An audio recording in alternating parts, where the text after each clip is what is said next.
Hello everyone, this is अनवन। Welcome to our YouTube channel. फटाफट से जुड़ जाइए, शुरू करते हैं आज की क्लास। आज हम लोग करेंगे विज़न आईएएस की, जो हमें यहाँ पर पीटी 365 जो देखने को मिल जाते हैं। पीटी 365 जिसमें हम लोग करेंगे आर्ट एंड कल्चर से रिलेटेड टॉपिक्स को। ठीक है, चलिए ज़्यादा वक्त नहीं लेंगे, शुरू करते हैं। आज हम सबसे पहले शुरू करेंगे भाई यहाँ पर मूर्तियाँ, मंदिर और स्थापत्य, यानी जो स्कल्पचर्स दिए गए हैं, टेम्पल है या फिर जो आर्किटेक्चर दिया गया है, उनसे संबंधित चीज़ें। ठीक है, चलिए पहला जो दिया गया है भाई, उसमें दिया गया है स्मारकों को संरक्षित सूची से हटाना, यानी delisting of the monuments. Delist करना है उनको मोन्यूमेंट से। डिलिस्टिंग यानी किसी लिस्ट से बाहर निकाल देना।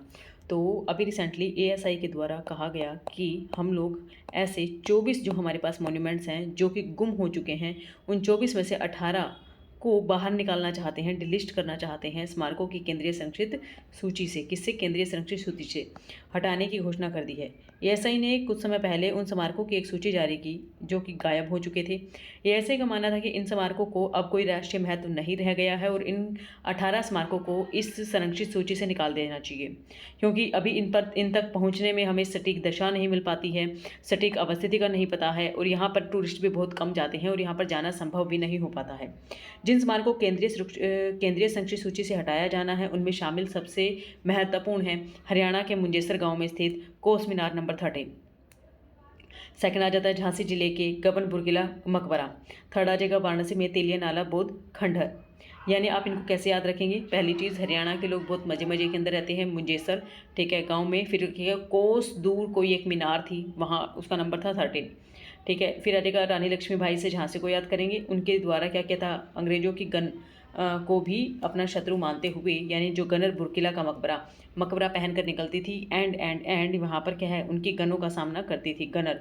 वाराणसी में तेलिया नाला बौद्ध खंडहर।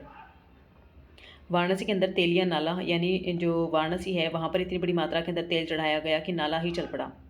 कोस मीनार के बारे में जानते हैं कि कोस मीनार क्या है, जो हरियाणा के मुंजेसर गांव में स्थित है। उत्तरी जो भारतीय महाद्वीप में ग्रांड ट्रंक रोड के किनारे पर ये हमें मध्यकालीन भारत में स्थित एक अनूठी विशेष कला देखने को मिल जाती है, क्योंकि इसे 16वीं शताब्दी के अंदर शेरशाह सूरी के द्वारा बनवाया गया था।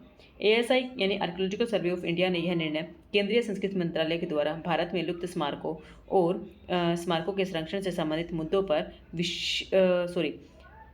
मुद्दों पर शीर्षक से संबंधित एक संसद में रिपोर्ट प्रस्तुत की थी। यानी एएसआई ने रिपोर्ट दी थी किसी भी केंद्रीय संस्कृति मंत्रालय ने, और केंद्रीय संस्कृति मंत्रालय के द्वारा वो रिपोर्ट, जिसका टाइटल हमें देखने को मिल जाता है भारत में लुप्त स्मारक और स्मारकों के संरक्षण से संबंधित मुद्दे, इस थीम के साथ उन्होंने संसद में प्रस्तुत कर दी थी। अब जानते हैं एएसआई के बारे में, जिसका हेडक्वार्टर हमें नई दिल्ली में देखने को मिल जाता है। इसकी स्थापना 1861 के अंदर अलेक्जेंडर कनिंघम के द्वारा की गई थी और भारतीय पुरातत्व का जनक जिन्हें माना गया है। यह आएगा संस्कृति मंत्रालय के अंतर्गत काम करती है। परिचय आ जाएगा, यह सांस्कृतिक विरासत से संबंधित प्राचीन स्मारकों के पुरातात्विक अनुसंधान, संरक्षण और रखरखाव के लिए जिम्मेदार एक प्रमुख संगठन माना गया है। इसको सौंपे गए कार्यों में क्या आ जाता है अभी? प्राचीन स्मारक और पुरातात्विक स्थल अवशेष अधिनियम 1958 तथा पुरातत्व एवं बहुमूल्य कलाकृति अधिनियम 1972 के प्रावधानों के अनुसार देश में सभी पुरातात्विक गतिविधियों को नियंत्रित करने का कार्य इनके द्वारा किया जाता है। यह विश्व धरोहर संपत्तियां जो हैं, जो यूनेस्को के अंतर्गत आती हैं, केंद्र स्तर पर संरक्षित स्मारकों, राष्ट्रीय महत्व के स्थलों की सुरक्षा और रखरखाव का प्रभारी भूमिका भी निभाता है।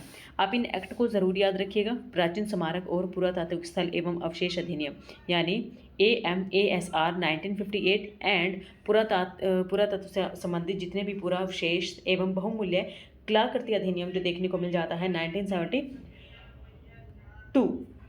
अब चलिए आगे चलते हैं कि केंद्रीय संरक्षित स्मारकों की सूची से स्मारकों को हटाने के बारे में हमें कुछ नई चीज़ें देखने को मिल जाती हैं। किसी स्मारक को केंद्रीय संरक्षित सूची से हटाने का अर्थ है कि एएसआई के द्वारा उनका संरक्षण अब नहीं किया जाएगा, उनका परिरक्षण नहीं किया जाएगा, रखरखाव नहीं रखा जाएगा। केंद्रीय सूची से हटाने का कार्य प्राचीन स्मारक, पुरातात्विक स्थल अवशेष अधिनियम 1958 की धारा 35 के अनुसार किया जा रहा है। मैंने कहा था इन नियम्स को याद रखिएगा, 1958। ठीक है, एक बार जब किसी स्मारक को इस सूची से हटा दिया जाता है तो स्मारक के आसपास के क्षेत्रों के अंदर शहरी निर्माण कार्यों को और जितने भी विनिर्माण से संबंधित गतिविधियाँ हैं उनको मंजूरी दे दी जाती है। यह धारा यानी जो हमारा एक्ट है 1958, उसकी धारा 35 केंद्र सरकार को यह घोषित करने का अधिकार देती है कि प्राचीन जितने भी ऐतिहासिक स्मारक एवं पुरातात्विक स्थल हैं वे राष्ट्रीय महत्व के हैं या नहीं हैं। गौरतलब है कि AMASR अधिनियम जो है वो लुप्त स्मारकों नामक किसी शब्दावली का प्रयोग नहीं करता है। ये इंपॉर्टेंट चीज़ है, याद रखिएगा। इसमें कहीं पे भी ये बात नहीं बताई गई है कि हम लोग यहाँ पर इनको लुप्त स्मारक मान रहे हैं।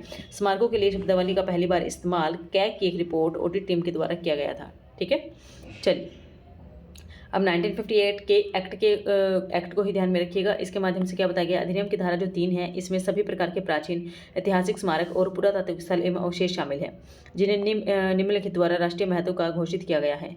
प्राचीन और ऐतिहासिक स्मारक एवं पुरातात्विक स्थल और अवशेष अधिनियम 1951, राज्य पुनर्गठन अधिनियम 1956 की धारा 126 क्या कहते हैं अभी यहाँ पर, ये कहते हैं कि प्राचीन जितने भी ऐतिहासिक स्मारक और पुरातात्विक स्थल हैं उनके अवशेष इसके अंदर शामिल कर लिए जाएंगे। बट जो धारा 4 है, पहली चीज़ इसके अंदर धारा 3 के अंदर आने वाली सभी चीज़ों को छोड़ दिया जाएगा। उसके बाद इसने कहा है कि कोई भी प्राचीन स्मारक या पुरातात्विक स्थल एवं अवशेष शामिल हैं जिन्हें केंद्र सरकार के द्वारा किसी राजपत्र में अधिसूचित किया गया है, न कि किसी राष्ट्रीय महत्व की कोई आमतौर पर पुरातात्विक स्थल है, कोई ऐतिहासिक स्मारक है, नहीं। इसके अंदर केवल धारा 4 के अंतर्गत होता है केंद्र सरकार के द्वारा आधिकारिक तौर पर राजपत्र में शामिल होनी चाहिए। और दूसरी चीज़ ये 3 के अंदर शामिल नहीं दिखनी चाहिए। अब जानते हैं इनकी कानूनी स्थिति। भारत के संविधान के अंदर जो आर्टिकल हमारा 49 दिया गया है DPSP में, नीति निर्देशक तत्वों में, उसमें देश भर में राष्ट्रीय महत्व वाले कलात्मक और ऐतिहासिक स्मारक या फिर स्थान या वस्तु का संरक्षण करने का निर्देश दिया गया है। AMASR अधिनियम 1958 यह कानून राष्ट्रीय महत्व के प्राचीन जितने भी ऐतिहासिक स्मारक हैं, पुरातात्विक स्थल हैं, अवशेषों के संरक्षण का प्रावधान इसके अंदर शामिल करता है। यह पुरातात्विक उत्खनन का विनियमन एवं मूर्तियों की नक्काशी एवं अन्य वस्तुओं की सुरक्षा का प्रावधान शामिल करता है। देखिए यहाँ पर ज़रूर ध्यान रखिएगा, यहाँ पर UPSC आपसे कह सकती है कि ये केवल उत्खनन के विनियमन से संबंधित है। मूर्तियों की नक्काशी एवं अन्य वस्तुओं की सुरक्षा से भी संबंधित हमें देखने को मिल जाता है। इस अधिनियम की धारा 4 है जिसमें ये बताया गया था कि केंद्र सरकार अपने राजपत्र के माध्यम से उन्हें संरक्षित घोषित करती है, प्राचीन स्मारकों आदि को राष्ट्रीय महत्व का स्थल घोषित करने का अधिकार देती है। AMASR संशोधन और मान्यता अधिनियम 2010 में हमें देखने को मिला 1958 के बाद। ठीक है, तो राष्ट्रीय स्मारक अधिकरण की स्थापना की गई थी और यह अधिकरण केंद्रीय संस्कृति मंत्रालय के अंतर्गत कार्य करता है। अब हम लोग जानेंगे कि अभी रिसेंटली जो नेशनल हमें मॉन्यूमेंट्स अथॉरिटी देखने को मिली है जिसकी स्थापना 2010 के संशोधन के अंदर की गई थी, वो क्या काम करती है। यह जो प्राधिकरण है केंद्रीय संरक्षित स्मारकों के आसपास निश्चित और विनियमित क्षेत्रों का प्रबंधन करने और स्मारकों के स्थलों की सुरक्षा को संरक्षित करने का काम करता है। यह प्रतिबंधित और विनियमित क्षेत्रों में विनिर्माण संबंधी गतिविधियों के लिए आवेदकों को भी अनुमति देता है।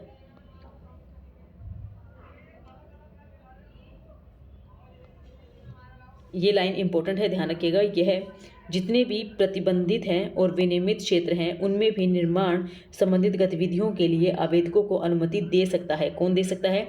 2010 के अमेंड के अंदर जो हम लोगों ने नैम बनाया है, नेशनल मॉन्यूमेंट अथॉरिटी जो बनाई है।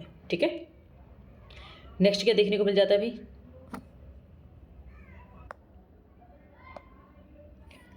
हमें जो सेकेंड न्यूज़ दी गई है वो है नालंदा विश्वविद्यालय, यानी रिसेंटली प्रधानमंत्री जी के द्वारा राजगीर बिहार में नालंदा विश्वविद्यालय के एक नए परिसर का उद्घाटन किया गया। और ये उद्घाटन इतना ज़्यादा इम्पोर्टेंट था कि इसमें अभी रिसेंटली हम जैसे स्टूडेंट्स भी जाकर इसमें पार्टिसिपेट कर सकते हैं, यहाँ पर एडमिशन ले सकते हैं। परंतु यहाँ पर एक एंट्रेंस टेस्ट होगा, इतना भी ईजी नहीं होगा एडमिशन लेना। नए नालंदा विश्वविद्यालय के बारे में बताया गया कि अलग अलग सभ्यताओं के बीच में संवाद केंद्र के रूप में इसे स्थापित किया गया है। आधुनिक नालंदा विश्वविद्यालय एक नेट जीरो ग्रीन कैंपस कहलाता है। नेट जीरो ग्रीन कैंपस का मतलब क्या है कि यहाँ पर हमें किसी प्रकार की ऐसी एक्टिविटी नहीं देखने को मिलेगी जो कि हमारे एनवायरनमेंट के लिए नुकसानदेह हो। नालंदा विश्वविद्यालय अधिनियम 2010 के तहत इसे स्थापित किया गया है। नया परिसर प्राचीन नालंदा के खंडहरों के निकट ही बनाया गया।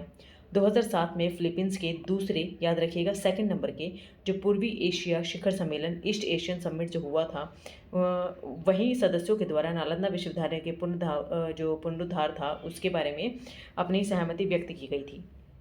2007 में, यानी हमें क्या देखने को मिल जाएगा, 2007 में इनके द्वारा यहाँ पर चर्चा की गई थी और 2010 में फिर इसके कैंपस को बनाने की शुरुआत कर दी गई थी। अब जानते हैं नालंदा विश्वविद्यालय के बारे में। नालंदा विश्वविद्यालय आप सभी जानते हैं कि इसे 5वीं शताब्दी के अंदर कुमारगुप्त, जो कि गुप्ता समय से थे, कुमारगुप्त के द्वारा बनवाया गया था, कुमारगुप्त प्रथम के द्वारा। 12वीं शताब्दी तक इसमें यह शिक्षा का एक प्रमुख केंद्र भी बनकर रहा। 5वीं से 12वीं, आप इस तरह से याद रखिएगा, 5वीं से 12वीं तक यह एक मुख्य शिक्षा का केंद्र बनकर रहा। यह एक मठीय विश्वविद्यालय है, एक मठ की तरह, यानी यहाँ पर हमें गुरु और शिष्य की जो पुरातन व्यवस्था थी वो देखने को मिल जाती थी। यह संरचना अवशेषों में महाविहार, यानी यहाँ पर हमें आवास और शैक्षणिक भवन देखने को मिल जाते थे, और चैत्य यानी उपासना स्थल भी देखने को मिल जाते थे। यानी एक ही परिसर के अंदर हमें मंदिर भी देखने को मिल रहा है। आप लोगों को नॉर्मल समझाने के लिए बता रही हूँ, मंदिर भी देखने को मिल रहा है, साथ के साथ हमें उसमें कुछ शैक्षणिक और आवासीय यानी जो कैंपस है वो भी देखने को मिल रहा है। इसमें स्तूप, उपासना और स्टूडो, पाषाण एवं धातु की बनी हुई कलाकृतियाँ भी शामिल हमें देखने को मिल जाती हैं। नालंदा की शैक्षणिक उत्कृष्टता और पाठ्यक्रम।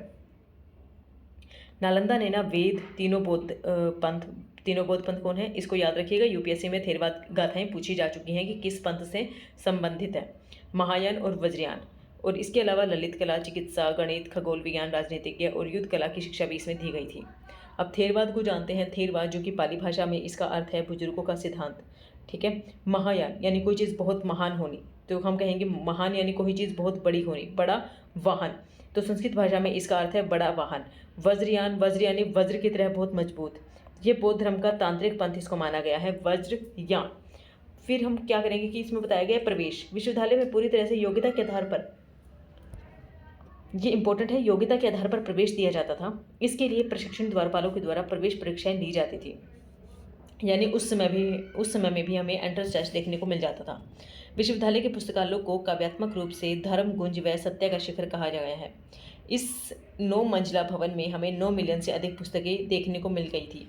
परंतु अभी हमें ये जानना ज़रूरी बन जाता है कि जो रिसेंटली हमें जो अब नालंदा विश्वविद्यालय जो चर्चाओं में देखने को मिल रहा है, क्या ये केवल कुमारगुप्त प्रथम के द्वारा बनवाया गया था या इसमें कुछ और भी लोगों के द्वारा पार्टिसिपेट किया गया था? जी, कन्नौज के राजा हर्षवर्धन, जो कि 7वीं शताब्दी से संबंधित थे, पाल शासकों के द्वारा 8वीं से 12वीं शताब्दी में अलग अलग शासकों के द्वारा संरक्षण इसको दिया गया था। कहा जाता है कि सम्राट अशोक ने नालंदा में सारिपुत्र के चैत्य को बढ़ावा दिया था। सारिपुत्र कौन है, इनके बारे में मैं आप लोगों को आगे बताऊंगी। सारिपुत्र एक खुद स्वयं हमें एक कक्तयपोत के शिष्य देखने को मिल जाते हैं, और इनके द्वारा भी यहाँ पर एक मंदिर बनवाया गया था, ठीक है। 13वीं शताब्दी में यानी 1205 में कुतुबुद्दीन ऐबक ने तुर्क सेनापति बख्तियार खिलजी ने इसको नष्ट कर दिया था। हम लोगों ने बात किया कि ये 9 मंजिला था और 90 लाख पुस्तकें हमें यहाँ पर देखने को मिल जाती थी। तो इन पुस्तकों को जलाने का काम किसने किया? बख्तियार खिलजी के द्वारा किया गया था। 19वीं सदी के प्रारंभ में इस विश्वविद्यालय की खोज करने का श्रेय सर फ्रांसिस बुकानन, यानी बुक्स को ही याद रखिएगा आप लोग, ये एक कैंपस है, एक इंस्टीट्यूट है, तो यहाँ से हम क्या करेंगे, अभी रिसेंटली मैम इसको खोजने का काम 19वीं शताब्दी में बुकानन ने किया था। अंतर्राष्ट्रीय जो मान्यता है, अंतर्राष्ट्रीय महाविहार को 2016 में यूनेस्को की विश्व धरोहर स्थल के अंदर घोषित कर लिया गया था। अब जानते हैं नालंदा के बारे में कुछ और कैरेक्टर्स क्या क्या दिए गए हैं। पाली भाषा में रचित बौद्ध साहित्यों के अनुसार महात्मा बुद्ध ने जो नालंदा था उसकी यात्रा की थी।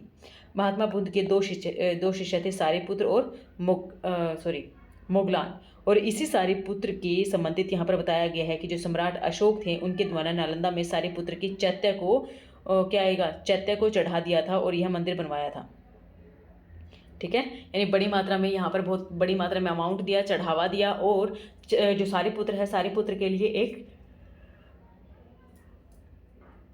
चैत्य स्थल बनवाया था। अब जानेंगे जैन ग्रंथों के अनुसार महावीर जो वर्धमान ने नालंदा में 14 वर्षा ऋतु बिताई थी। जैन ग्रंथों के बारे में आप जानते हैं कि जो जैन हैं वो सर्दियों के अंदर बाहर नहीं निकलते हैं। दूसरी चीज़, वो सर्दियों के मौसम में कहीं उनके चलने से कोई कीट मकोड़ा या कुछ भी ऐसी चीज़ है जो कि नष्ट हो जाए या उनकी आत्मा को दुख पहुँचे, इसके लिए वो क्या करते हैं, बाहर निकलना कम पसंद करते हैं। तो 14 वर्षा ऋतुएं यानी 14 साल उनके द्वारा क्या कर दिया गया था मैम, इसी के अंदर बिताए गए थे। नालंदा के प्रमुख शिक्षक कौन कौन से थे, नाम याद रखिएगा, क्वेश्चन बन सकता है। ए से आर्यभट्ट, एन से नागार्जुन, डी से क्या आएगा, दृढ़नाग, धर्मपाल, अभयकर गुप्त और नरोपा। आर्यभट्ट प्रसिद्ध गणितज्ञ एवं शून्य के आविष्कार। आर्यभट्ट ने नालंदा में ही अध्ययन और अध्यापन किया। पहली चीज़ आर्यभट्ट के द्वारा क्या किया था मैम, जीरो का आविष्कार किया गया था, शून्य के आविष्कार होता है। नालंदा में ही इन्होंने अध्ययन किया था और यहाँ पर टीचर भी बन गए थे। फिर आएगा नागार्जुन। नागार्जुन यानी नाग बहुत लंबे लंबे बड़े बड़े होते हैं, तो ऐसे याद रखिएगा। महायान शाखा के दार्शनिक, महायान यानी कोई बहुत बड़ा ही दर्शन के बारे में बात की जा रही है, ठीक है। बौद्ध महायान शाखा के एक दार्शनिक थे। दृढ़नाग तर्क शास्त्र दर्शन के संस्थापक। धर्मपाल जो कि एक ब्राह्मण विद्वान थे, धर्म के मार्ग पर चलने के लिए हमें हमेशा सीख देते थे। दृढ़नाग वे तर्कशास्त्र दर्शन के संस्थापक थे। अभयकर गुप्त वे एक प्रसिद्ध तांत्रिक साधक थे जो एक साथ महाबोधि, नालंदा और विक्रमशिला मठों के मठाधीश रहे थे। याद रखिएगा अभयकर गुप्त आ जाएगा, जो कि एक प्रसिद्ध हमें क्या देखने को मिल जाते हैं मैम, तांत्रिक साधक देखने को मिल जाते हैं। उसके अलावा हम बात करेंगे यहाँ पर हमें देखने को मिला है मैम नरोपा वे तिब्बती परंपरा के तांत्रिक वंशावली से संबंधित थे। साथ ही साथ इन्होंने 1049 इसको क्या बोलेंगे भाई, 49 आई थिंक 49 बोलेंगे ना, और 1057 के दौरान नालंदा के मठाधीश वो रहे थे, ठीक है। उनके द्वारा लगभग मैम 8 सालों तक यहाँ पर जो एक मठाधीश के रूप में सेवाएं प्रदान की थी। नालंदा की यात्रा करने वाले विदेशी यात्री कौन कौन थे? चीन, Korea, Japan, Tibet, Mongolia, Sri Lanka आदि दूर दूर से मैम हमें यहाँ पर विद्वान अपनी शिक्षा प्राप्त करते हुए या फिर शिक्षा प्रदान करने के लिए आया करते थे। 7वीं सदी में हम बात करेंगे कि चीन के विद्वान ई किंग और जुआन जांग, जिन्हें हवेनसांग के नाम से हम लोग बहुत अच्छे से जानते हैं, नालंदा आए थे। नालंदा को तब नाला कहा जाता था। जुआन जांग ने योग के सर्वोच्च प्राधिकारी कुलपति शीलभद्र के अधीन नालंदा में योग शास्त्र का अध्ययन भी किया था। यानी शीलभद्र जो योगा करता है उन्हें शीलता प्राप्त होती है, इस चीज़ को याद रखिएगा। जुआन जांग उनका नाम क्या था, जुआन जांग हवेनसांग, ठीक है। अब नालंदा की स्थापना से संबंधित कुछ विशेषताओं के बारे में चर्चा करते हैं। नालंदा की स्थापना से संबंधित कुछ विशेषताएं क्या क्या दी गई हैं अभी मैम, हमें देखने को मिला है कि ये कुषाण स्थापत्य शैली में निर्मित है। किसमें है? कुषाण स्थापत्य में। उत्तर दक्षिण दिशा में एक अक्षीय योजना के तहत इनका किया गया है। संरचनात्मक अवशेषों में विहार यानी इसके अंदर हमें प्लेग्राउंड भी देखने को मिल जाता है, चैत्य यानी उपासना स्थल भी देखने को मिल जाता है, आवासीय स्थल भी देखने को मिल जाता है और शैक्षणिक भवन भी देखने को मिल जाता है। इसकी अनूठी विशेषताओं में पंचकोणीय आकृति वाले चैत्यों का उद्भव किया गया है, यानी सेंटर में हमें एक मुख्य चैत्य देखने को मिल जाएगा और आसपास में हमें छोटे छोटे चैत्य देखने को मिल जाएगा। तो स्थानीय बौद्ध मंदिरों पर इसका प्रभाव हमें नॉर्मली देखने को हमारे यहाँ पर मिल जाता है। तो ये इंपॉर्टेंट बन जाता है अभी, याद रखिएगा। कुषाण स्थापत्य जो शैली है उससे निर्मित हमें ये यहाँ पर देखने को मिलता है। स्थापत्य कला संबंधित महत्व क्या है? नालंदा विश्वविद्यालय को भारतीय उपमहाद्वीप में योजनाबद्ध तरीके से निर्मित प्रथम विश्वविद्यालय के रूप में प्राप्त है। नालंदा जो विश्वविद्यालय है भारतीय उपमहाद्वीप के अंदर एक बहुत ही सिस्टमैटिक रूप से बनाया गया पहला एक ऐसा यूनिवर्सिटी हमें देखने को मिला है। नालंदा की स्टूको प्लास्टर विधि ने थाईलैंड के निर्माण विधियों को प्रभावित किया है। मेन चीज़ क्या आएगा यहाँ पर, स्टूको प्लास्टर विधि। ये क्या है भी, धातु कला ने, इसमें क्या है, जो धातु कला था उसका मिट्टी के साथ यूज किया जाता था। तो धातु कला ने विद्वानों के जरिए मलय द्वीप समूह, नेपाल, म्यांमार, तिब्बत को आदि को प्रभावित किया। यहाँ की स्थापत्य बुद्धों की वैचारिक प्रणाली में बदलाव तथा महायान के वज्रयान के झुकाव को प्रदर्शित किया गया। अब जानेंगे नालंदा जो महाविहार है उसमें जो मूर्तियाँ मिली हुई हैं। स्टूको पत्थर कांसे से तैयार की गई नालंदा की मूर्ति कला सारनाथ की गुप्तकालीन बौद्ध कला से विकसित हुई है। आप सभी जानते हैं कुमार गुप्त प्रथम के द्वारा बनवाया गया था। तो क्या आएगा मैम, गुप्तकालीन बौद्ध कला ही हमें यहाँ पर देखने को मिल जाएंगी। मुकुटधारी बुद्ध का चित्रण आप यहाँ पर देखेंगे, सभी के अंदर क्या है, मुकुट आपको देखने को मिल जाएगा कि इनके द्वारा मुकुट डाला गया है। क्या आएगा, मुकुटधारी बुद्ध का चित्रण आमतौर पर 10वीं शताब्दी के बाद से ही देखने को मिलता है। और हम लोग जानते हैं कि 5वीं से 12वीं शताब्दी के बीच तक हमें यहाँ पर जो नालंदा विहार है वो देखने को मिला। उसके पश्चात तो हम लोगों ने यहाँ पर पढ़ लिया था कुतुबुद्दीन ऐबक के जो शासनकाल है उसके अंतर्गत क्या हुआ था मैम, शासनकाल के अंतर्गत जो बख्तियार खिलजी थे उनके द्वारा इसको ध्वस्त कर दिया गया था। तो आप जितनी भी घटनाएं देखेंगे ना वो सब कुछ 5वीं से 12वीं शताब्दी के बीच के देखेंगे। तो नालंदा ने सारनाथ शैली में विभिन्न प्रकार की ब्राह्मणवादी मूर्तियाँ भी प्राप्त की हैं। अब नालंदा जो मूर्तिकला शैली है उसके बारे में जानते हैं। चेहरे के हाव भाव की विशेषताएं, शरीर के गठन, वस्त्रों पर आभूषण की विशेष महत्व दिया गया है। आप यहाँ पर देखिएगा, आपको यहाँ पर ये देखिए, ये बहुत पतला सा कपड़ा आपको नॉर्मली देखने को मिल ही जाएगा। यहाँ पर आपको ये पता चल रहा है कि इनके द्वारा पजामा डाला गया है, ये इनके द्वारा इतना, ठीक है। तो ये है, इनकी ड्रेस पर बहुत ज़्यादा फोकस किया गया है, इनके बालों पर बहुत ज़्यादा फोकस किया गया है, इनके कानों यानी इनके हार श्रृंगार पर भी फोकस किया गया है। शरीर के गठन, वस्त्रों व आभूषणों की विशेषताएं दिखाई गई है। मूर्तियां आमतौर पर उभार में सपाट नहीं होती बल्कि त्रिआयामी रूपों से चित्रित किया गया है, ठीक है। अब ये होता है कि मूर्तियाँ बिल्कुल ही सपाट हमें देखने को मिल जाए, बट नहीं मैम, इसमें हर एक चीज़ को बहुत अच्छे से उभार कर बताया गया है, आप देख सकते हैं। ठीक है, फिर आएगा मूर्तियों के पीछे हमें कुछ पट्टिकाएं विस्तृत और सुंदर अलंकरण से युक्त देखने को मिल जाती है। अब जानते हैं कि धातु निर्मित क्या है। नालंदा कांस्य कला शैली जो कि 7वीं शताब्दी से लेकर 12वीं शताब्दी के बीच में पाल शासकों के युग में धातु की बनी मूर्तियों का एक बड़ा हिस्सा है। आप सभी जानते हैं कि को संरक्षण देने वाले में हमें हर्षवर्धन देखने को मिल जाते हैं, पाल शासक देखने को मिल जाते हैं।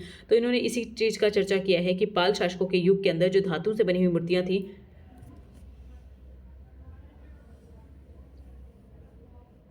उन्हीं का ही हमें प्रयोग नालंदा के अंदर देखने को मिल जाता है। कांस्य निर्मित मूर्तियां भी आरंभ में सारनाथ और मथुरा के गुप्तकालीन कला शैलियों पर बहुत अधिक निर्भर देखने को मिलती थी। यानी जो कांस्य से निर्मित होती थी, तांबे और क्या कहते हैं, तांबे और टिन को मिलाकर जो धातु बनती है उसको कांस्य कहा जाता है। इनसे बनी हुई जो मूर्तियां हैं सारनाथ और मथुरा के अंदर जो गुप्तकालीन कला शैलियों में बहुत अधिक हमें निर्भरता देखने को मिल जाती है। महायान पंथ के बौद्ध देवता जैसे कि मंजूश्री कुमार, अवलोकितेश्वर आदि हमें यहाँ के प्रमुख देवता देखने को मिले हैं प्रथम चरण में। वहीं इसके बाद यानी उत्तरवर्ती चरण में वज्रयान शाखा से संबंधित देवता जैसे कि वज्र, शारदा, खसर्पण आदि इसमें शामिल हैं। अन्य बौद्ध शिक्षण केंद्र कौन कौन से हैं मैम? तक्षशिला, विक्रमशिला, उदंतपुरी, नागार्जुनकोंडा। तक्षशिला आप सभी जानते हैं उत्तर पश्चिमी पाकिस्तान में स्थित था। इसकी खोज पुरातात्विक अलेक्जेंडर कनिंघम के द्वारा 19वीं शताब्दी के मध्य में की गई थी। 1980 में इसे यूनेस्को के विश्व धरोहर स्थल के रूप में मान्यता दी गई थी। यहाँ पर अध्ययन करने वाले विख्यात शिष्यों में व्याकरणविद पाणिनि और चिकित्सक जीवक और शासन कला के कुशल चाणक्य आदि शामिल थे। तो यानी आप क्या करेंगे कि आप आज के टाइम के लिए मैं आप लोगों को एक ट्रिक देना चाहूँगी। यहाँ पर आप यूँ कीजिएगा, जो पाकिस्तान है, पाकिस्तान के अंदर पाणिनि जो अष्टाध्यायी के लेखक हैं, पाणिनि, यानी पाकिस्तान में पानी की कमी देखने को मिल रही है, इसलिए सूखा बढ़ता जा रहा है, पाणिनि। दूसरा, लोगों के लिए यानी प्यास बुझाने के लिए भी पानी नहीं है, तो हम लोग क्या कहेंगे, यहाँ पर लोगों को जीवित रहना भी मुश्किल हो गया है। एंड कुछ ना कुछ उनको चाणक्य की नीति अपनानी ही पड़ेगी ताकि वो यहाँ पर पानी की व्यवस्था को बना सके। पाणिनि, जीवक एंड चाणक्य। अर्थशास्त्र के लेखक चाणक्य, पाणिनि अष्टाध्यायी के लेखक, जीवक जो कि क्या कहते हैं, चिकित्सक थे, जीवक। ठीक है। विक्रमशिला बिहार के भागलपुर के अंदर हमें ये निकट देखने को मिल जाती है विक्रमशिला, जिसकी स्थापना पाल वंश के राजा धर्मपाल के द्वारा की गई थी। अतीश दीपांकर तिब्बत में बौद्ध धर्म के पुनर्जीवित करने के लिए जाने जाते हैं और वसुबंध विक्रमशिला में अध्ययन करने वाले प्रसिद्ध विद्वान रहे हैं। इन विद्वानों की चर्चा आप जरूर याद रखिएगा क्योंकि ये इंपॉर्टेंट बन जाता है, क्योंकि बिहार के भागलपुर के निकट है। दूसरी चीज़ अतीश दीपांकर, दूसरा आएगा वसुबंधु, दोनों के द्वारा ही क्या किया गया है मैम, यहाँ पर विक्रमशिला के अध्ययन में एक प्रसिद्ध विद्वान, ये दोनों देखने को। नेक्स्ट है उदंतपुरी, यह भी बिहार के अंदर ही है एंड दूसरा सबसे पुराना विश्वविद्यालय है। उदंतपुरी की स्थापना 8वीं शताब्दी में पाल शासक गोपाल प्रथम के द्वारा की गई थी, जो कि धर्मपाल के ही पुत्र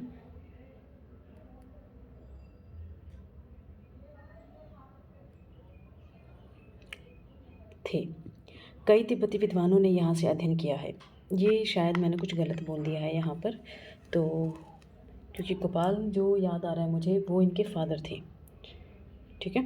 नागार्जुनकोंडा यह आंध्र प्रदेश में स्थित है। इसका नाम महायान बौद्ध दार्शनिक नागार्जुन के नाम पर रखा गया है, नागार्जुनकोंडा, और ये शून्यवाद सिद्धांत का प्रतिपादक माना गया है। रत्नागिरी, इसे बौद्ध शिक्षा के केंद्र के रूप में, विशेष रूप से महायान तंत्रयान बौद्ध धर्म के केंद्र के रूप में नालंदा विश्वविद्यालय का प्रतिस्पर्धी माना गया है। 3 बौद्ध स्थलों यथा रत्नागिरी, ललितगिरी, उदयगिरी को उड़ीसा के बौद्ध ग्रंथों का डायमंड ट्रायंगल भी कहा जाता है, डायमंड ट्रायंगल। अब आ जाएगा अन्य, आ जाएगा वल्लभी और जगदल। नेक्स्ट न्यूज़ जो दी गई है वो नेक्स्ट न्यूज़ हमें दी गई है भाई यहाँ पर जगन्नाथ मंदिर के बारे में। रिसेंटली आप लोगों ने सुना ही होगा कि जगन्नाथपुरी में जो मंदिर है वहाँ पर पवित्र रत्न भंडार का एक कक्ष है, जो कि 46 सालों के बाद खोला जा रहा है। ये जो भंडार है बच्चों, ये याद रखिएगा, ये ऊपर की ओर है, यहाँ पर ये आपको नीचे की ओर देखने को नहीं मिलेगा। ठीक है, तो ये ऊपरी कक्ष में हमें देखने को मिल रहा है, भंडार कक्ष। तो रिसेंटली क्या है कि चलिए जानते हैं, जगन्नाथ मंदिर, जिसको वाइट पैगोडा के नाम से भी जाना जाता है, जो कि पूरी उड़ीसा के अंदर है। यह मंदिर भगवान जगन्नाथ, जो कि विष्णु के अवतार हैं, उनकी देवी जो बहन है देवी सुभद्रा, बड़े भाई भगवान बालभद्र, पवित्र त्रिदेव को समर्पित हैं। रत्न भंडार में पवित्र त्रिदेवों के रत्न आभूषण मौजूद हैं। इस मंदिर का निर्माण 12वीं शताब्दी में पूर्वी गंग वंश के प्रथम शासक अनंत वर्मन चौंडगंग के द्वारा करवाया गया था। अब याद रखिएगा, जो जगन्नाथपुरी है इसका निर्माण किसके द्वारा करवाया गया था? मैम 12वीं शताब्दी के अंतर्गत पूर्वी गंगवंश के प्रथम शासक राजा अनंत वर्मन चोंडगंग के द्वारा। श्री जगन्नाथ मंदिर की स्थापत्य शैली के बारे में जानते हैं। पहली चीज़ आप सभी जानते हैं कि मैम जितने भी ऊपर हमारे नॉर्थ इंडिया में हमें टेम्पल देखने को मिल जाते हैं सभी में नागर शैली हमें देखने को मिल जाती है। तो नागर शैली के बेसिस पर हम क्या कहेंगे कि नागर शैली एक उपशैली, नागर शैली की ही एक उपशैली जिसको कलिंग शैली के नाम से जाना जाता है, उसकी पहचान में यहाँ पर इस मंदिर का निर्माण करवाया गया है। मंदिर में मुख्यतः 4 भाग हैं, विमान, देउल, साथ में जगमोहन, नटमंडप, भोग मंडप। तो आप यहाँ पर देख सकते हैं कि यहाँ पर जगमोहन क्या है एंड यहाँ पर विमान क्या है। अब क्या आएगा, ये देउल क्या है। चलिए, विमान देउल यानी देउल क्या है, देवताओं का घर, मंदिर, गर्भगृह। मंदिर का विमान नागर शैली में निर्मित रेखा देउल है। रेखा यानी आपको इस प्रकार से यहाँ से कट देखने को मिल जाएंगे, यहाँ पे रेखा देउल देखने को मिल जाएगा ये, ठीक है। तो ये रेखा देउल है। विमान के शिखर के पास से जाना, ये नॉर्मली आपको यहाँ पर जो शेप देखने को मिलेगी वो इस प्रकार की ही शेप देखने को हमारे इंडिया में, आपको नॉर्थ इंडिया में देखने को मिल जाएगी। इसके साथ साथ ये कोन की शेप आपको नॉर्थ इंडिया में देखने को मिलेगी, ठीक है। विमान के शिखर के नाम से जाना जाता है, जिसे विक्राकर मीनार के समान होती है, वक्र होते हैं यानी कर्व होता है इसमें थोड़ा सा। जगमोहन जो कि पीठा देउल के रूप में भी जाना जाता है, ये रहा जगमोहन। और यह ये शिखर यानी क्या है भी, कोन टाइप में ये हमें देखने को मिल जाता है मैम। फिर एक नटमंडप, दर्शकों के लिए नृत्य कक्षा रहेगा। यहाँ पे आप यूँ मान लीजिए जो अंदर की तरफ होगा वो एक क्या आएगा, नटमंडप होगा। नटमंडप में जहाँ नॉर्मली हम लोग पहुँच कर क्या कर सकते हैं मैम, वहाँ पर नृत्य कर सकते हैं। भोग मंडप, यह विशिष्ट अनुष्ठानों के लिए प्रसाद अर्पण करने के लिए एक सभा कक्ष के रूप में माना गया है, जिसको भोग मंडप कहा जाता है। अब आएगा मुख्य मंदिर की बाहरी दीवारों के दोनों तरफ ना भगवान विष्णु की आकृतियाँ हमें देखने को मिल जाती हैं। जगन्नाथपुरी में याद रखिएगा किसकी आकृतियाँ हैं, भगवान विष्णु की। दोनों ही जो क्या कहते हैं गेट है, गेट के दोनों तरफ बड़ी बड़ी मूर्तियाँ हमें देखने को मिल जाती हैं। भगवान विष्णु की 4 आकृतियाँ उत्कीर्ण की गई हैं, ये इंपॉर्टेंट बन जाता है। 4 आकृतियाँ हैं।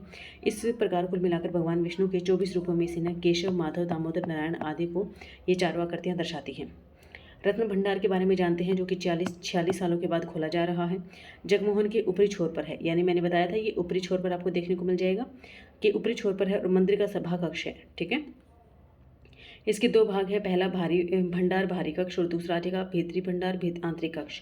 जगन्नाथ मंदिर के 56 भोग प्रसाद में से एक मग्गाजी लाडू जो है उसको जीआई टैग मिला हुआ है, याद रखिएगा मग्गाजी लाडू, इसको जीआई टैग मिला हुआ है।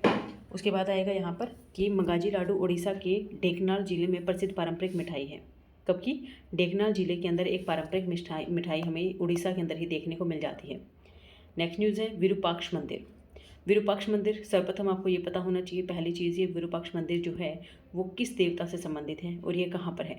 विरूपाक्ष मंदिर जो है भाई ये हमें हम्पी में क्या कहते हैं, हम्पी में देखने को मिल जाता है। और हम्पी रिसेंटली आप सभी जानते हैं कि कर्नाटका में है, यानी जो विरूपाक्ष है, जो वीर जो देखने को मिल जाते हैं वो हमें कर्नाटका, बहुत उनके कान बहुत ही तेज़ होते हैं, छोटी सी आहट भी उनको सतर्क कर देती है। भारी वर्षा के कारण विरूपाक्ष मंदिर में सालू मंडप का एक हिस्सा ढह गया है। यह विरूपाक्ष जो है वो पंपापति, इनको क्या बोला जाता है, पंपापति को भी पंपापति कहा जाता है विरूपाक्ष को, ठीक है, जो कि शिव, आप यूँ मान लीजिए शिव को ही यहाँ पर क्या बोला गया है, पंपापति एंड विरूपाक्ष, आप क्लियर हो जाएंगे, ठीक है। और पंपा कौन थी, पंपा इनकी पत्नी का नाम था, यानी पार्वती माता का नाम आप यहाँ पर ले सकते हैं। मंदिर हम्पी और कर्नाटका में स्थित है। विजयनगर साम्राज्य जो कि 1336 यानी जिसको हम 14वीं सदी कहेंगे की राजधानी माना गया है।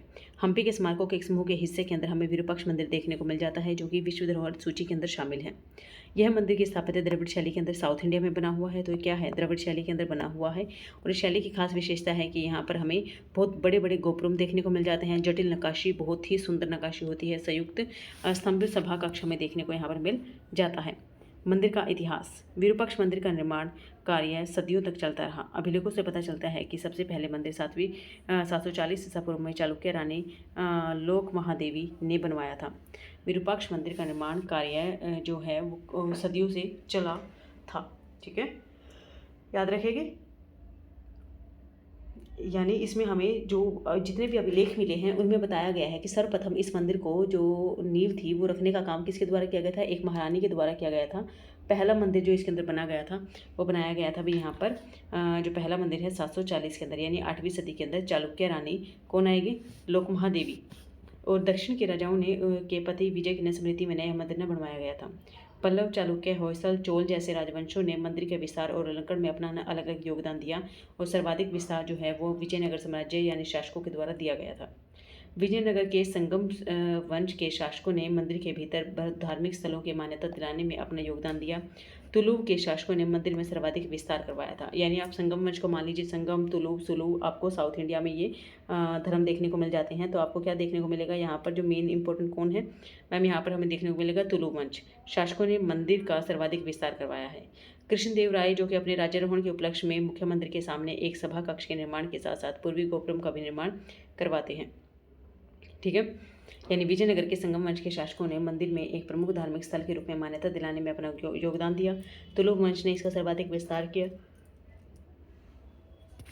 कृष्णदेव जो थे, जो कि हमें 1509 से 29 के बीच में देखने को मिल जाते हैं, राज्यारोहण के उपलक्ष्य में इस मंदिर के सामने सभा कक्ष के निर्माण में कई निर्माण के साथ साथ पूर्वी गोपुरम का निर्माण भी कृष्णदेव के द्वारा करवाया गया था। ये किस मंदिर के बारे में बात कर रहे हैं मैम, जो कर्नाटक के अंदर हम्पी है, हम्पी में विजयनगर जो पंपापति हमें मंदिर जो देखने को मिल जाता है उसके बारे में। द्रविड़ मंदिर स्थापत्य कला की विशेषताएं। ये द्रविड़ मंदिर में क्या होता है, गर्भगृह के ऊपर मौजूद छोटा सा विमान हमें देखने को मिल जाता है। ठीक है, और इसमें क्या रहेगा कि गर्भगृह मंदिर सबसे ना पुराना हिस्सा इसको माना गया है। ये गर्भगृह आ जाएगा, इसके ऊपर हमें छोटा सा ये विमान देखने को मिल जाएगा, बट ये इस प्रकार से रेखीय होता है। अभी हम लोगों ने जगन्नाथ में किया तो वो क्या आएगा मैम, इस प्रकार से हमें उसमें कट देखने को मिलते थे, बट यहाँ पर क्या है, ये होगा कौन शेप में ही, बट हमें यहाँ पर क्या देखने को मिलेगा मैम, यहाँ पर ज़रूरी नहीं है कि हमें हमारे जो नॉर्थ इंडिया के अंदर करेक्टर्स थे वही सारी चीज़ें यहाँ पर देखने को मिल जाए, नहीं। विमान गर्भगृह की ना ऊपर न बनी हुई न ऊंची संरचना है, यानी इसको विमान कहा जाएगा, जो शिखर है। और यह संरचना एक पिरामिडनुमा होती है। इसकी योजना वर्गाकार होती है, कई मंजिलें होती हैं, कई जो आकार की घटती बढ़ती रहती हैं। स्तूपिका एक बड़ा पत्थर है जो कि विमान की अंतिम मंजिल के ऊपर स्थित होता है। ठीक है, अब बच्चे ये याद रखिएगा, ये होता है आमलक, इसके ऊपर जो लगा होता है वो होता है स्तूप। ठीक है, तो इसी को क्या कहा है इन्होंने, स्तूपिका आ जाएगा, जो कि बड़ा पत्थर है जो कि विमान के अंतिम मंजिल के ऊपर स्थित होता है। स्तूपिका के ऊपर कलश होता है, आपको यहाँ पर ये कलश देखने को मिल जाएगा जहाँ मैंने मेंशन किया है। कलश होता है जिसके कारण विमान की ऊंचाई और अधिक हमें बढ़ती हुई दिखाई दे देती है। ठीक है, अब इसमें कोई डाउट है तो आप यहाँ पर कमेंट सेक्शन में बता सकते हैं। मंदिर जो परिसर है इसमें हमें ये चारों तरफ ना एक दीवार से घिरा होता है। ये देखिएगा आप, यहाँ पर दीवार आपको देखने को मिल जाएगी। जो मंदिर है वो चारों तरफ दीवारों से घिरा होता है। हमारे यहाँ इंडिया में क्या होता है, नॉर्थ इंडिया के अंदर आप देखेंगे तो मंदिर चारों तरफ से प्राचीर से घिरे नहीं होते, वो नॉर्मली हमें एज यूजुअल देखने को मिल जाते हैं खुले में भी, बट यहाँ पर क्या है, फिक्स है, चारों तरफ दीवारें होंगी ही होंगी।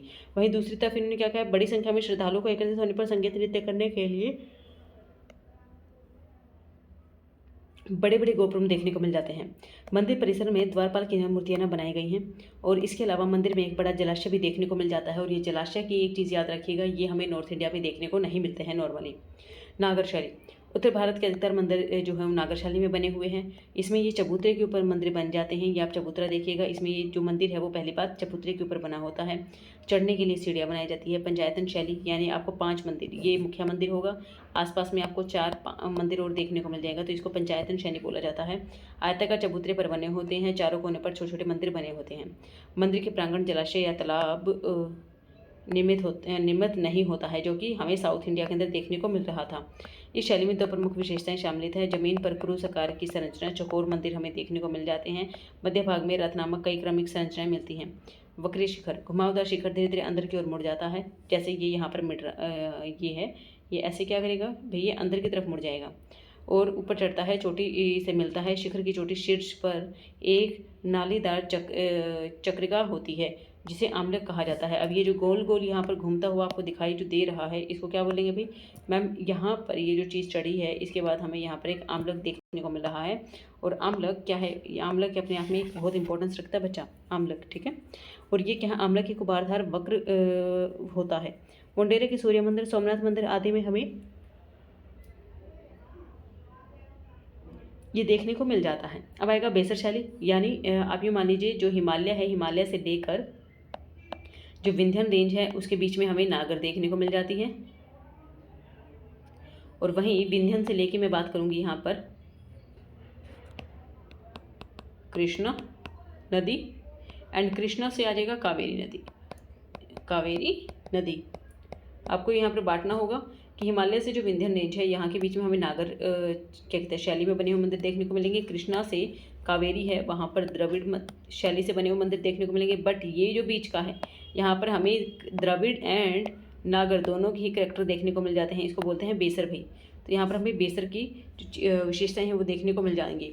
चालुक्य राष्ट्रकूट और होयसल शासक के द्वारा इनको संरक्षण दिया गया था। इसके बाद गर्भगृहों की चारों ओर ढका हुआ प्रक्षेपण पथ नहीं होता है, यानी इसमें ये नॉर्थ इंडिया का करैक्टर आ गया है। एहुल क्या आएगा, लाड़कान मंदिर, बादामी के मंदिर और पतकल के विरूपाक्ष मंदिर हमें इसमें देखने को मिल जाते हैं। ठीक है, चलिए नेक्स्ट क्या दिया गया है हमें, इसमें बताया गया विजयनगर साम्राज्य के बारे में। विजयनगर साम्राज्य जिसने सबसे अधिक मात्रा में मैम यहाँ पर सहयोग दिया, किसके लिए भी मैम यहाँ पर सहयोग दिया है इस विजयनगर साम्राज्य के साथ साथ यहाँ पर जितने भी हम्पी के मंदिर देखने को मिल जाते हैं उन सभी के निर्माण के अंदर। तो क्रमिक कर लेंगे, SSTA, SS यानी संगम, सुलूभ, तुलु, अराविडो। ठीक है, इनका आप लोगों ने टाइम पीरियड जरूर याद रखना है। इसका गठन कब किया गया था वही विजयनगर साम्राज्य का, 1336 के अंदर, और इसका पतन हमें कब देखने को मिला, 1646 के अंदर। इसका टाइम पीरियड जरूर याद रखिएगा, 1336 से 1646 के बीच में। संगम वंश हरिहर बुक्का यानी हरिहर प्रथम और बुक्का राज्य राय प्रथम के द्वारा स्थापित किया गया था। ठीक है, उसके बाद हमें क्या देखने को मिल गया, सुलूभ वंश संगम वंश के पतन के बाद सत्ता में आया था। उसके बाद आ जाएगा, यानी SS आप लोगों ने कर लिया। फिर आ जाएगा तुलु वंश, टी पर आ जाएगा शासनकाल में विजयनगर साम्राज्य के चरमोत्कर्ष पर, यानी दोबारा से संगम वंश हमें क्या देखने को मिला मैम, यहाँ पर बढ़ता हुआ दिखाई दिया विजयनगर साम्राज्य। देन आएगा अराविडो वंश, इस शासनकाल में आंतरिक संघर्षों और बाहरी संघर्षों से ग्रसित था। साम्राज्य का विस्तार जो हमें देखने को मिला है वो आएगा 1512 ईस्वी में कृष्णदेव राय के शासनकाल के दौरान तुंगभद्रा से कृष्ण नदी के बीच में भूमि का अधिकार कर लिया गया था, जिसको रायचूर दोआब भी कहा जाता है। तुंगभद्रा नदी और कृष्णा नदी, मैंने आप लोगों को बताया था कि ऊपर विंध्य रेंज से लेकर जो कि तुंगभद्रा नदी देखने को मिल जाती है एंड कृष्णा नदी के बीच का जो भाग है वहाँ पर अधिकार कर लिया गया था 1512 के अंदर। फिर आएगा उड़ीसा के शासक, जो यहाँ पर उड़ीसा के जो शासक थे उनके द्वारा न विजयनगर की अधीनता स्वीकार करनी पड़ गई थी। उसके बाद बीजापुर के सुल्तान पूरी तरह से पराजित हुए, उनको भी शासन में लिया गया था। अब यहाँ की राजव्यवस्था कैसी थी मैम, यहाँ पर अमर नायक यानी सैनिक कमांडर थे, जो राय राजा यानी यहाँ पर इस समय में राजा को क्या बोला जाता था, राय बोला जाता था। शासन करने के लिए क्षेत्र दिया जाता था।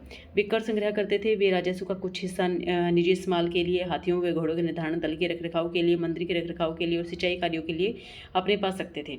और आयकर व्यवस्था में 12 पदाधिकारी होते थे, जिसमें समूह रूप से आयकर के नाम से जाना गया है। उन्हें शासन के द्वारा प्रत्येक आवंटित गाँव में नियुक्त किया जाता था।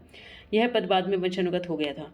भू राजस्व प्रशासन क्या आएगा, अमरम भंडारवाड़ा अमर नायकों के अधिकार वाली भूमि थी। नायकों ने इस जमीन पर खेती के लिए कनियार लार की सेवा प्राप्त की थी। मंदिरों में किए जाने वाले कर मुक्त भूखंड को मान्य कहा जाता था। स्थापत्य के उत्कृष्ट उदाहरण क्या है, विरूपाक्ष मंदिर जो अभी हम लोगों ने किया था कर्नाटका के अंदर, पंपापति जिसको कहा जाता है, विट्ठल मंदिर आ जाएगा, हजारा राम मंदिर आ जाएगा, हम्पी परिसर के अंदर यूनेस्को की विश्व धरोहर स्थल है। फिर आ जाएगा साहित्य, यह आ जाएगा कि यहाँ पर हमें कृष्णदेव राय की साहित्य कृतियाँ जैसे अमुक्तमाल्य, जम्बावती और अष्टदिग्गज कृष्णदेव राय के द्वारा दरबार में विभूषित 8 कवियों के शब्दों को यहाँ पर अलंकृत करती हैं। अब देखिए वो छोटी छोटी सी न्यूज़ हैं, फटाफट से निपटा देते हैं इनको। सुर्खियों में रहे कुछ अन्य मंदिर हैं हमें देखने को मिल जाते हैं, जो कौन कौन से आएंगे भी मैम, गांधी सरोवर, केदारनाथ मंदिर। केदारनाथ मंदिर के पास में ही हमें एक हिमशकली है, ये हिमस्खलन से संबंधित एक क्या देखने को मिल जाता है मैम, सरोवर देखने को मिल जाता है, जिसका नाम क्या है, गांधी सरोवर। और गांधी सरोवर को चोराबाड़ी ताल के नाम से भी वहाँ के लोकल लोग जो हैं वो जानते हैं। गांधी सरोवर के बारे में इसका मूल नाम कांति सरोवर इस झील में चोराबाड़ी बामक ग्लेशियर से उत्पन्न पानी हमें देखने को मिल जाता है। इसी झील के पास भगवान शिव ने सप्तऋषियों से ज्ञान प्राप्त किया था। तो ये जगह का नाम याद रखिएगा, केदारनाथ। ठीक है, और ये यहाँ पर बचा 12 ज्योतिर्लिंग के बारे में आपको बताया गया है, इनको जरूर याद कर लीजिएगा। बामल ज्योतिर्लिंग के बारे में उत्पन्न हमें यहाँ पर चीज़ें देखने को मिल जाती हैं। ऐसी मान्यता है कि इसी झील के पास भगवान शिव ने सप्तऋषियों को योग का ज्ञान दिया था। केदारनाथ मंदिर के बारे में जानते हैं कि ये 12 ज्योतिर्लिंगों में से एक है। ज्योतिर्लिंग भगवान शिव को पवित्र उपासना स्थल माने गए हैं। उत्तराखंड में 4 धाम में शामिल 4 तीर्थ स्थल कौन कौन से है मैम, एक तो पहला हमने अभी सेंट किया केदारनाथ, फिर आ जाएगा यमुनोत्री, गंगोत्री एंड बद्रीनाथ। ठीक है, नेक्स्ट न्यूज़ क्या है मैम, संगमेश्वर मंदिर। पहली चीज़, जहाँ पर नदियों का संगम होता है उसको संगमेश्वर उसको संगमेश्वर बोला जाता है। और उन्हीं नदियों के संगम पर जब कोई टेम्पल होता है उसे मंदिर, संगमेश्वर मंदिर का नाम दे दिया जाता है। तो इंडिया में हमें बहुत सारे संगमेश्वर मंदिर देखने को मिल जाते हैं। कृष्णा नदी में बाढ़ के कारण संगमेश्वर मंदिर जलमग्न हो गया है। यह मंदिर आंध्र प्रदेश के नांदयाल जिले में स्थित है और यहाँ पर हर साल श्रीशैलम बांध के बैक वाटर की वजह से मैम ये डूब जाता है। यानी हमें जो डैम देखने को मिल जाता है श्रीशैलम, उसमें बैक वाटर में ये डूब जाता है। संगमेश्वर मंदिर के बारे में जानते हैं कि यह मंदिर नागरशाली से बना हुआ है, भगवान शिव को समर्पित है। इसका निर्माण चालुक्य राजवंश के द्वारा कृष्णा और भावनासी नदियों के साथ साथ 5 अन्य सहायक नदियों वेणी, तुंग, भद्रा, भीमरथी और माला पहाड़िनी के संगम पर किया गया था। इसका नाम संगमेश्वर नदियों के संगम के कारण ही पड़ा है। और भारत में अन्य संगमेश्वर मंदिर कौन कौन से हैं? तेलंगाना में स्थित केतकी संगमेश्वर मंदिर, भवानी संगमेश्वर मंदिर और कर्नाटक का संगमेश्वर मंदिर। यह मंदिर पट्टदकल यूनेस्को को विश्व धरोहर स्थल के रूप में सूचीबद्ध स्मारकों के समूह का एक हिस्सा माना गया है। नेक्स्ट न्यूज़ क्या दी गई है अभी मैम? हमें देखने को मिल रही है कामाख्या मंदिर। कामाख्या मंदिर जो कि असम के अंदर है। असम के यहाँ पर एक बहुत बड़ा मेला लगता है जिसका नाम है अम्बुबाची मेला। हर साल अम्बुबाची मेला आयोजित होता है। इसे देवी कामाख्या शक्तिपीठ के वार्षिक राजस्वला के उपलक्ष्य में आयोजित किया जाता है। कामाख्या मंदिर के बारे में है कि असम के गुवाहाटी के नीलांचल पहाड़ियों पर अवस्थित है। यहाँ पर यूपीएससी आपसे ये पूछेगी कि ये पहली चीज़ है कहाँ पर? मैम गुवाहाटी में नीलांचल पहाड़ी, यानी जिनको कामगिरी भी कहा गया है, वहाँ पर अवस्थित है। मूल मंदिर को ब्लैक माउंटेन को नष्ट कर दिया है। मूल मंदिर ने, मेन चीज़ क्या है कि यहाँ पर जो हमें मंदिर देखने को मिला है उसने काला पहाड़ ने नष्ट कर दिया है। उसका प्रसार हमें लगातार देखने को मिल रहा है। 16वीं शताब्दी के मध्य में एक कोच राजवंश के द्वारा इसका निर्माण करवाया गया था। अब ये इंपॉर्टेंट हो जाता है कि अभी रिसेंटली जो हमें कामाख्या मंदिर देखने को मिला है, कामाख्या मंदिर को गठन करने का काम या निर्माण करने का काम किसके द्वारा किया गया था? मैम कोच राजवंश के द्वारा इसका निर्माण करवाया गया था। वास्तुकला के नीलांचल श्रेणी में किया गया था। ऊपरी बर्मा बंगाल की पाल शैली में मिश्रित होकर अहोम शासन स्थापत्य यहाँ पर विकसित हुआ था।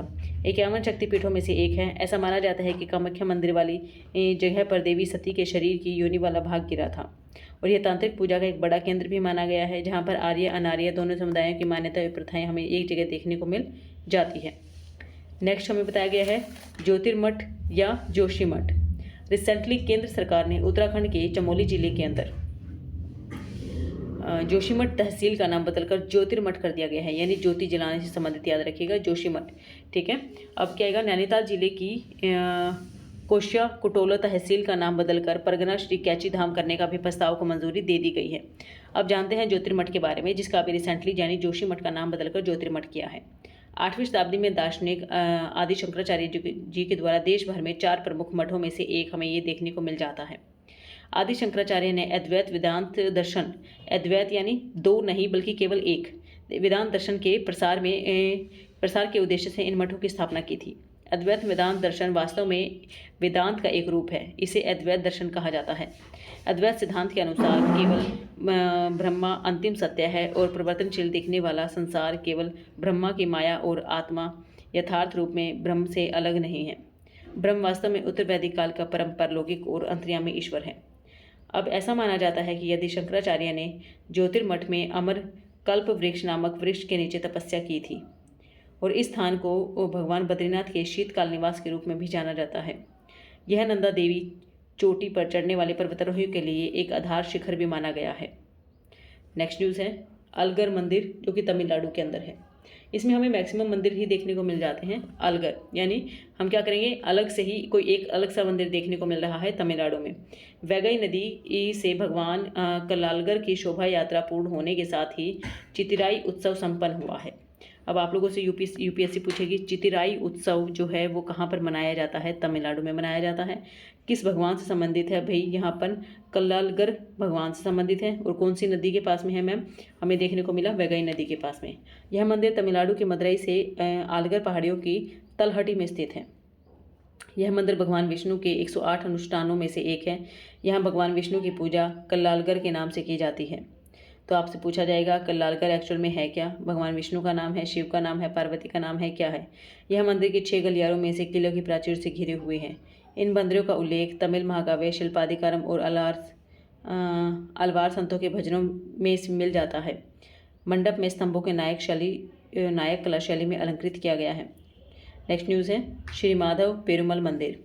माधव पेरुमल मंदिर जो कि भवानी सागर के बांध में यहाँ पर अभी रिसेंटली डूब गया है और इसमें अभिलेखों में 100 साल पुराने व्यापार मार्गों के बारे में हमें पता चला था। व्यापार मार्ग में क्या है, भवानी नदी और मोयार नदी को पार करके पश्चिमी तमिलनाडु के कोगू क्षेत्र में दक्षिण कर्नाटक केरल को जोड़ता था। 1338 में यानी विजयनगर साम्राज्य हम लोग मान सकते हैं। एक तरफ वीर सिद्ध केतया दंडनायक ने भी माधव पेरुमल मंदिर का निर्माण करवाया था। मंदिर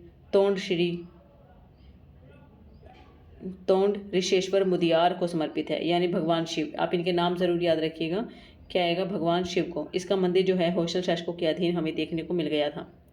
नेक्स्ट है केसरिया स्तूप। केसरिया स्तूप जो कि विश्व का सबसे बड़ा स्तूप माना गया है और बौद्ध स्तूप है। बिहार के पूर्वी चंपारण में स्थित है और इसकी आकृति जो है वो हमें गोल देखने को मिल जाती है। यह ईंट, मिट्टी और चूने के मोटार से बना हुआ है। इसको आप जूम करके देख सकते हैं कि यहाँ पर हमें मिट्टी के साथ साथ यहाँ पर क्या देखने को मिल जाएगा, चूना और ईंट। इसकी ऊंचाई 104 फीट है। जावा में स्थित विश्व के द्रोहक स्मारकों पेरुबद्र स्तूप से ये हमें ऊंचा देखने को मिल जाता है। भारत की यात्रा करने वाले चीनी यात्रियों में फाहियान जो कि 5वीं शताब्दी में भारत आया था और हवेंगसां जो कि 7वीं शताब्दी में भारत आया था, इस स्तूप का उल्लेख करते हैं। ऐसा माना जाता है कि इस स्तूप का निर्माण उस स्थान की याद में किया गया है जहाँ भगवान बुद्ध ने अपना 22वां उपदेश दिया था। इसी जगह पर उन्होंने अपने मृत्यु की भविष्यवाणी भी की थी। जब बुद्ध केसरिया की यात्रा पर आए थे तब उन्होंने घोषणा की थी कि पूर्व जन्म में चक्रवर्ती सम्राट थे। इस घोषणा का अंकर केसरिया स्तूप पर है। इसी दौरान बुद्ध ने लिच्छवियों को भिक्षा पात्र देकर उन्हें वैशाली लौट जाने के लिए भी कहा था। बुद्ध के आगमन की स्मृति में लिच्छवियों ने यहाँ पर स्तूप निर्माण करवाया था और समय के साथ मौर्य, शुंग व कुषाण काल के दौरान इनमें से कई परिवर्तन किए थे तथा अंततः ईंट में स्तूप बन गया था। नेक्स्ट है चंद्रवल्ली गुफा परिसर। कर्नाटक के चित्रकूट जिले में स्थित है और यहाँ पर मरम्मत का काम अभी रिसेंटली चल रहा है। अब जानते हैं इन गुफाओं के बारे में। प्राकृतिक काल की हैं। लोह युग के मानव बस्तियों के साक्ष्य भी हमें यहाँ पर प्राप्त हुए हैं और अनकली मठ के नाम से भी इन्हें जाना जाता है। ये एक गुफा कक्ष है। इसी के अंदर ही हमें उपासना स्थल देखने को मिल जाता है, एक शिवलिंग देखने को मिल जाता है और साधुओं का एक कक्ष भी देखने को मिल जाता है जहाँ वो बैठकर आराम करते हैं। ये इसी में हमें शयन कक्ष, आंतरिक हौज से जुड़ा हुआ एक जल से संबंधित स्रोत आदि सब चीज़ें इसके अंदर रखी गई हैं। इसकी भौगोलिक अवस्थिति क्या करेंगे कि इसके आसपास में हमें एक काष्ठ चट्टान के बीच में स्थित है, यानी केवल एक ही चट्टान है और इसी चट्टान को इसमें से काटकर बनाया गया है। यह परिसर 3 पहाड़ियों चित्रदुर्ग, किरणकल्लू और जोगागुड्डू से घिरा हुआ है। राजवंश और कलाकृतियाँ कैसी हैं? इस गुफा में हमें सातवाहन, होयसल, विजयनगर, रोमन, चीनी शासकों के सिक्के व चित्रित मेदभांड और अभिलेख प्राप्त हुए हैं। फिर आएगा कंदम वंश के राजा मयूर शर्मा का 450 ईस्वी तक का एक शिलालेख इसमें हमें देखने को मिल जाता है, जो कि दर्शाता है कि पौराणिक रूप से कुंतल के राजा चंद्रहंस से यह जुड़ा हुआ है। इसकी वजह से यह स्थल पौराणिक माना गया है। माना जाता है कि इसका उपयोग अनकलगी के संतों द्वारा ध्यान लगाने के लिए संभवतः शैक्षिक केंद्र यानी गुरुकुल के रूप में भी किया जाता था। चलिए आज का टॉपिक हम लोग यहीं फिनिश करते हैं। अब मिलेंगे आपसे नेक्स्ट क्लास के अंदर नेक्स्ट टॉपिक के साथ।